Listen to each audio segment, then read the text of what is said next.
Hello, good morning. Today's topic is voice. This is the important part of grammar. And dear students, as you know, the voice has two parts, active and passive. See, the Hindi meaning चुस्त और सुस्त. आप सोच रहे होंगे कि ये चुस्त और सुस्त ये क्या है. Come to the point. When action done by subject, see here, action done by subject, that is called active voice. Action not done by subject, that is called passive voice. Okay? See here, how you will know that which sentence is active and which sentence is passive. There is an example here. The police arrested the thief last night. Active voice. You may ask a question, how this sentence is active? See here, action arrest. यहाँ action है arrest करना, done by the subject. Arrest करने का काम subject police ने किया. So this sentence is in active voice. आपको पहचानने का सीधा सा तरीका है, आप इस वर्ब को देखो कौन सा एक्शन हो रहा है, कौन सा काम हो रहा है, और फिर देखो कि यह काम सब्जेक्ट कर रहा है कि नहीं. If that action done by subject, the sentence is active. Now come to the second example. The thief was arrested by police. Again the action is arrested. फिर से अरेस्ट करने का ही काम है, but it was not done by thief. लेकिन ये काम चोर के द्वारा नहीं किया जाता. So this sentence is in passive voice. The simple definition is clear.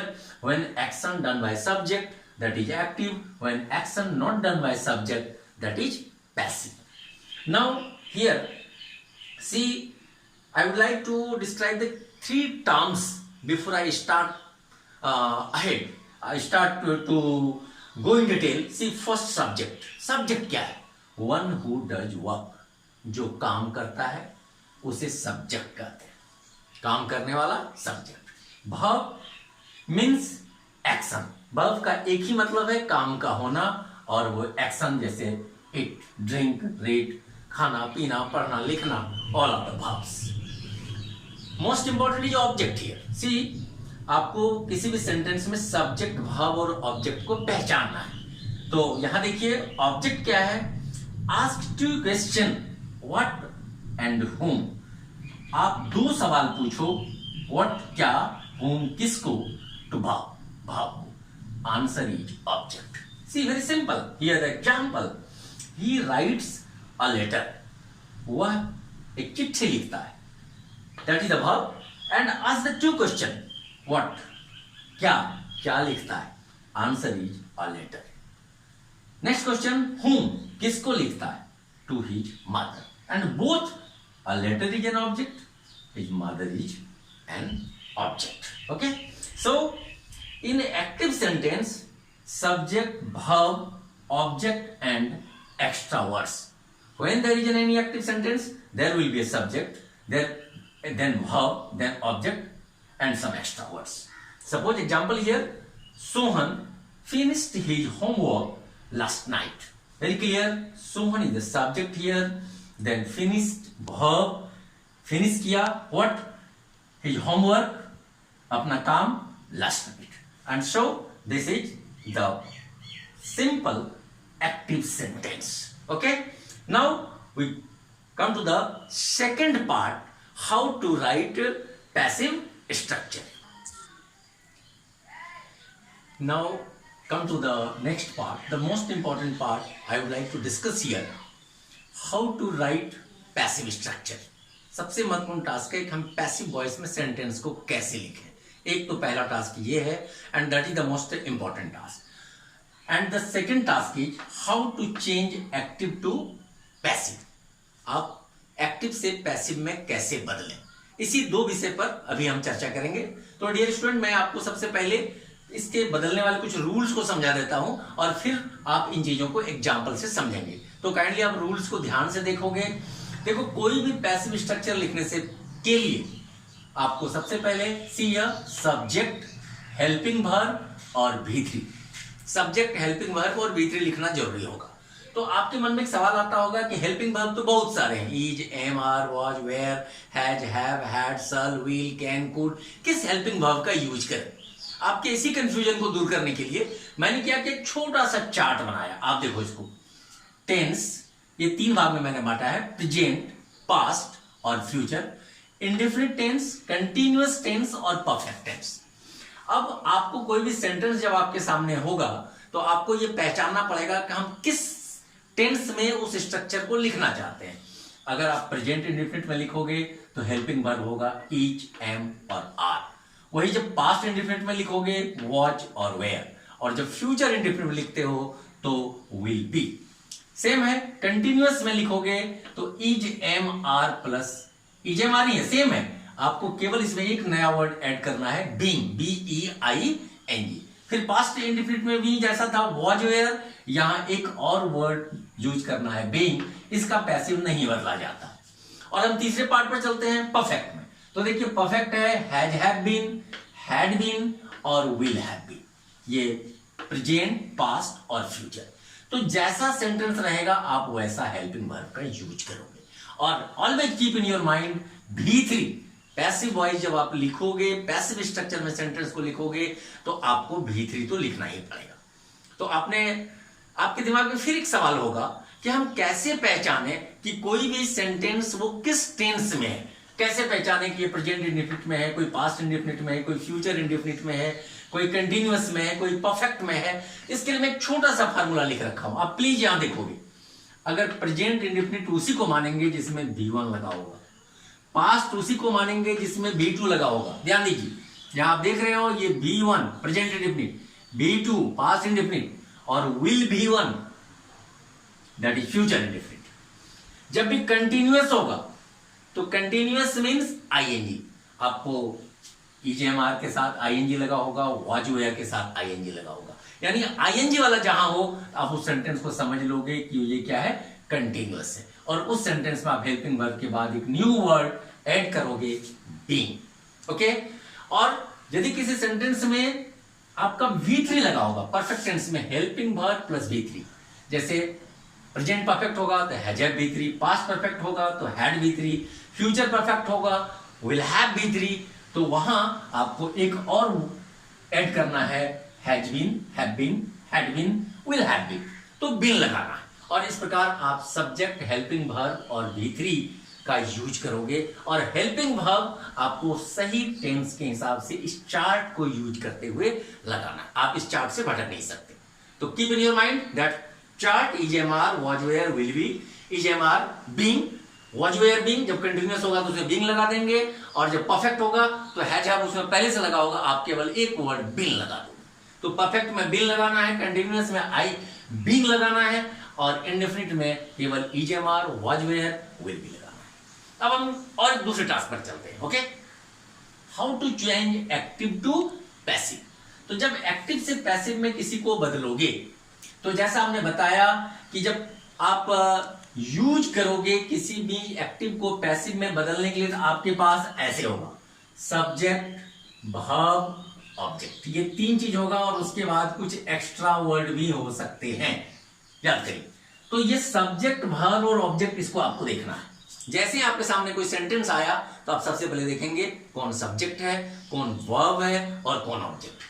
और जैसे ही तीनों को पहचान लेंगे किसी भी सेंटेंस में, तो याद करिए पहले आपको क्या करना है, किसी सेंटेंस का सब्जेक्ट, वर्ब और ऑब्जेक्ट पहचानना। जैसे आप इसको पहचान लेते हो, अब आप क्या करोगे कि जो ऑब्जेक्ट है takes the place of subject, object को आप सब्जेक्ट की जगह पर ले आओगे। दूसरा हेल्पिंग वर्ब एंड V3, जैसा हमने यहां लिखा है, हेल्पिंग वर्ब और V3 का यूज करना है। फिर पूछोगे कौन सा हेल्पिंग वर्ब, तो बस इस चार्ट को देखिए और उसी हेल्पिंग वर्ब का यूज करना है। तीसरे नंबर पे आओ, मोस्टली प्रीपोजिशन बाय। हालांकि सभी जगह बाय यूज होगा ऐसा कुछ भी नहीं है, लेकिन मोस्टली आप V3 के बाद प्रीपोजिशन बाय का यूज करोगे। Keep in your mind.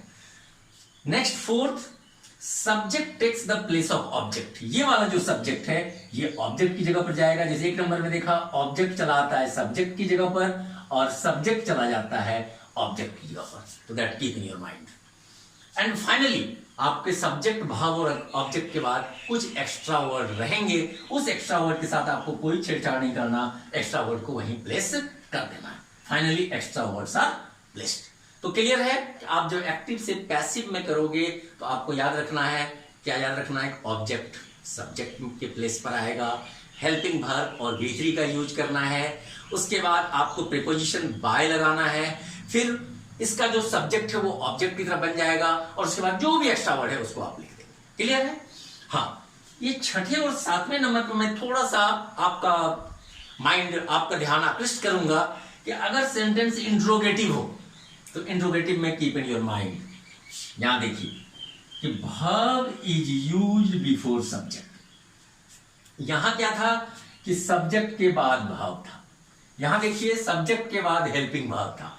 आपको हेल्पिंग वर्ब को पहले करना है और सब्जेक्ट को बाद में करना है यदि सेंटेंस इंट्रोगेटिव हो। आप कहोगे इंट्रोगेटिव क्या होता है, तो बस इंट्रोगेटिव को पहचानने का तरीका है ये वाला चिन्ह जो बताएगा कि सेंटेंस इंट्रोगेटिव।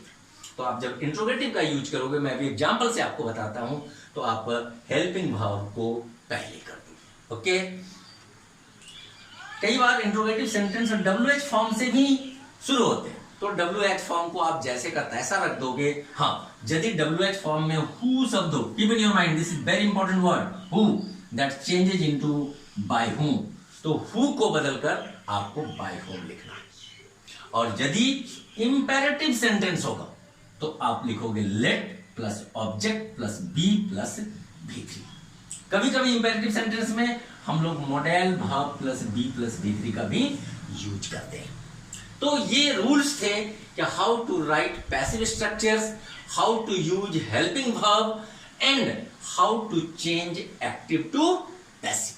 प्यारे बच्चों, अब मैं आपको थोड़ा सा इन्हीं चीजों को जिसको कि मैंने अभी थ्योरेटिकली समझाया था उसको एग्जाम्पल से समझाने की कोशिश करूंगा। तो please listen here very carefully and see the examples. Okay, see the examples please. Suppose first Ram writes a letter. See here, this is first, this is subject, verb, object। आपको बताया था सबसे पहले सब्जेक्ट, राम राइट्स लिखता है, कुछ क्या लिखता है, व्हाट सवाल, तो चिट्ठी लिखता है। अब आपको क्या करना है, ऑब्जेक्ट को इधर ले आइए, तो अ लेटर इधर आ गया। आप देख रहे हो कि यहां V1 है, राइट, तो V1 में वो होता है इज एम आर, क्योंकि V1 प्रेजेंट इंडिफिनिट होता, तो आप यहां लेटर के बाद लगाओगे इज एम आर में लेटर के साथ इज लगेगा, एम नहीं लगेगा, आर नहीं लगेगा। उसके बाद वर्ब का तीसरा रूप, तो राइट का तीसरा रूप आपको लिखना है रिटन।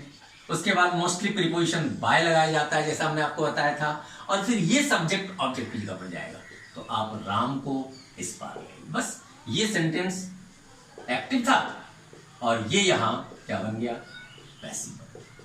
तो वेरी सिंपल, आप पैसिव बनाना सीखिए। मैं थोड़ा सा बदल के देखता हूं, दूसरे एग्जांपल पर आइए। I am writing a letter now.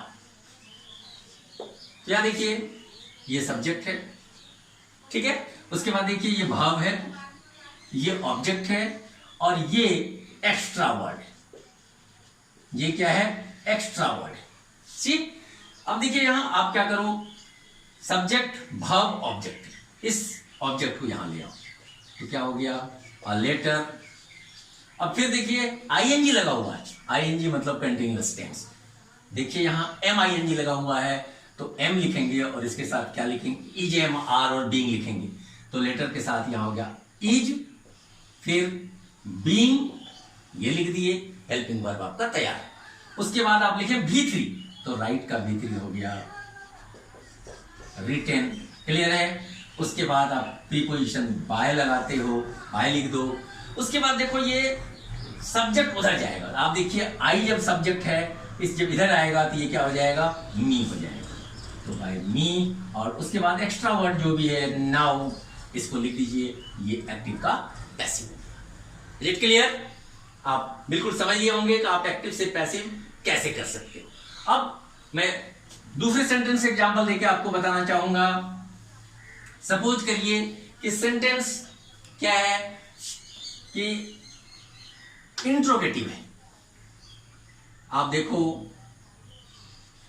Why is he eating a mango. ठीक है, क्लियर है। अब आप क्या करो, देखो यहां ये सब्जेक्ट है, ये वर्ब है, ये ऑब्जेक्ट है। क्लियर है। ये जो WH फॉर्म है इसको अपनी जगह पर आप रहने दीजिए, ये ऐसे ही रहेगा। अब आप ऑब्जेक्ट को सब्जेक्ट की जगह पर ले आइए, अ मैंगो। फिर देखिए इसके साथ हेल्पिंग वर्ब होगा, इज ईटिंग है तो ING लगा हुआ है, इसका मतलब होगा इज MR और बीइंग, तो मैंगो के साथ इज लगेगा। ध्यान दीजिए, इस इज को यहां ना लगाकर इस इज को आप यहां लगाएं। लगना था यहां, लेकिन आप इसको सब्जेक्ट के पहले लगा दें। और फिर बीइंग लगता है तो आप बीइंग लगा दीजिए। फिर वर्ब इट है, इसका तीसरा रूप हो गया इटन, और उसके बाद आप ही सब्जेक्ट है तो बाय, और फिर ही को इस बार ले जाइए। ठीक है, तो आपने क्या देखा कि अगर कोई सेंटेंस इंट्रोगेटिव हो तो ये जो हेल्पिंग वर्ब है जिसको हम सब्जेक्ट के बाद यूज करते थे, इसको आप सब्जेक्ट के ठीक पहले यूज कर दें, और आप इस WH फॉर्म को जहां है वैसे ही एज यूजुअल रहने दें। It's very simple. अब यहां वाई हो, व्हाट हो, जो भी है इसको रहने दें। लेकिन एक मैंने आपको रूल्स बताया था, आपको याद होगा कि अगर हु हो तो आपको हु बदलकर बाय हुम करना है। तो मैं दूसरा एग्जांपल देता हूं, यहां देखो कि who has written, who has written a letter.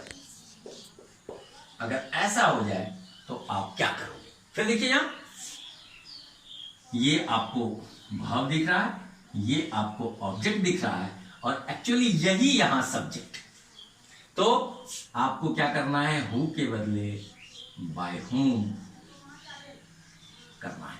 उसके बाद ऑब्जेक्ट इधर ले आओ तो अ लेटर, ठीक है, ले आए आप। उसके बाद देखिए हैज V3 लगा हुआ है, तो हैज V3 लगा होगा तो वो परफेक्ट टेंस हुआ, तो यहां लगेगा हैज बीन। तो ये जो हैज बीन यहां लगना था, इस हैज को आप यहां लिख दें और बीन अपनी जगह पर रहेगा। क्लियर है। तो जो लेटर हैज बीन था, यहां से हैज को उठाकर हमने पहले कर दिया। Okay, by whom has a letter been, और उसके बाद V3 रिटन, रिटन, बस। और यहां और कुछ नहीं करना है। तो by whom has a letter been written. तो आप देखिए कि अगर इंट्रोगेटिव सेंटेंस होगा तो एक ही सिंपल सा रूल है कि आपको जो वर्ब यहां, जैसे यहां लेटर हैज बीन लिखना था, इस हैज को हटाकर आपने यहां ले आया। यहां आपको मैंगो इज बीइंग लिखना था, इस मैंगो इज हटाकर आपने पहले ले आया। बस इंट्रोगेटिव सेंटेंस में इतना ही ट्रिक्स है। अब मैं एक छोटी सी चर्चा आपको करना चाहूंगा।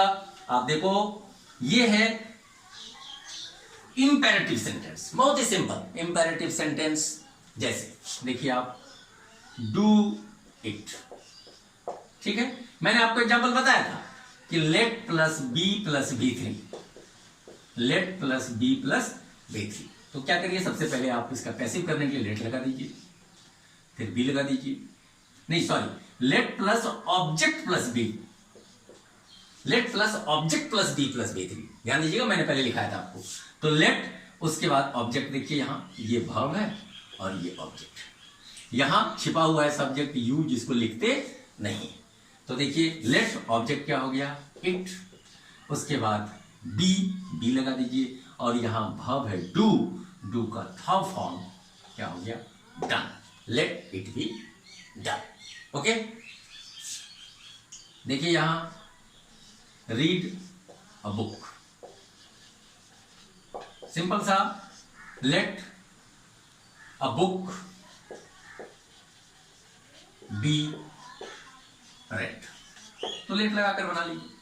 छोटा सा एक और मैंने बताया था, कभी कभी क्या होता है, जैसे लिखा हुआ है help the poor, help the poor, आप क्या करोगे, ऐसे बनाओ इसको, यहां जैसे बनाया, let a poor be help तो ये बन जाएगा अ पुअर बी हेल्प। इसी को आप ऐसे भी लिख सकते हो, द पुअर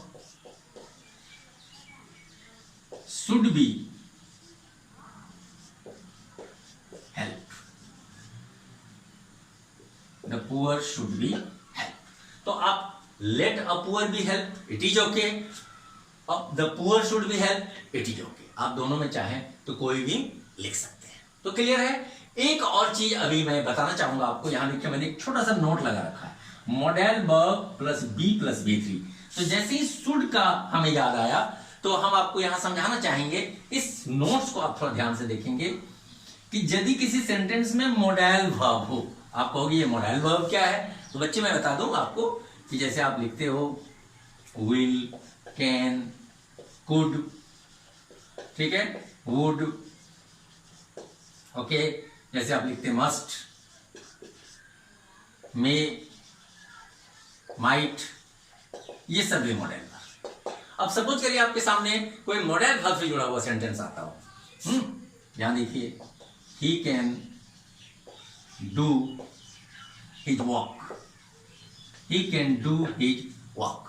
तो आप क्या करो, फिर वही सब्जेक्ट, वर्ब, ऑब्जेक्ट, ऑब्जेक्ट को लाइए हिज वर्क, क्लियर है। उसके बाद देखिए जहां भी मॉडल वर्ब होगा, please see here, modal verb plus be plus बी3, modal verb plus be plus बी3। तो मॉडल वर्ब क्या है? कैन, तो कैन लगा दो। उसके बाद क्या लगाना है? बी लगाना है, बी लगा दो। फिर बी3 लगाना है, डू है यहां वर्ब, तो डू का बी3 होता है क्या? डन। तो his work can be done और बाय, और ये सब्जेक्ट ही को जब इस पार लाते हैं तो हिम हो जाता। देखिए आपके पास लिस्ट है, ही इधर आएगा तो हिम, और ऑब्जेक्ट से बनेगा तो ही। तो इस प्रकार आप मॉडल वर्ब वाले किसी भी सेंटेंस को एक्टिव से पैसिव में कर सकते हो। अब सिंपल है कि आपको कोई भी सेंटेंस लिखना हो, कोई भी कहे कि पैसिव में लिखना है, तो क्या करो? पैसिव में लिखने का सीधा सा तरीका है, dear student, subject plus helping verb plus बी3। तुमको पूछा गया कि ग्रामर पढ़ाया जाता है, तो ठीक है, आप क्या लिखते हो? द ग्रामर, सिंपल सोचिए, ग्रामर पढ़ाया जाता है, द ग्रामर सब्जेक्ट, उसके बाद हेल्पिंग वर्ब, पढ़ाया जाता है, सिंपल प्रेजेंट टेंस है, द ग्रामर इज, और उसके बाद बी3। तो टीच मैंने पढ़ाना होता है, taught, grammar is taught, grammar पढ़ाया जा रहा है, तो आप क्या करोगे? द ग्रामर इज, और रहा है, रही है, आईएनजी, तो बीइंग टॉट। तो इस प्रकार आप किसी भी सेंटेंस को पैसिव स्ट्रक्चर में यहां से इस फार्मूले को यूज करके लिख सकते हो। हेल्पिंग वर्ब लिखने के लिए आप इस चार्ट को यूज करो, और एक्टिव से पैसिव बदलने के लिए हमने अभी आपको 6 रूल्स लिखाए थे, उस रूल का यूज करो। जब आप सब्जेक्ट को ऑब्जेक्ट में करोगे तो ध्यान दो कि कैसे बदलता है, और जब मॉडल वर्ब हो तो इसके साथ बी प्लस बी3 का यूज होता है। और इस प्रकार प्यारे बच्चों, आप एक्टिव से पैसिव कर सकते, किसी भी सेंटेंस को पैसिव स्ट्रक्चर में लिख सकते हो, और बड़ी ही आसानी से आप ग्रामर में एक्टिव पैसिव को समझ सकते हो। हमें उम्मीद है कि आपने इसे समझा होगा, और अगर समझा तो अपने ग्रामर के बुक को निकालिए, इस रूल्स को देखिए और उसे अभी बनाना शुरू कर दीजिए। देखिए आप आसानी से उसे कर पाएंगे। Thank you very much.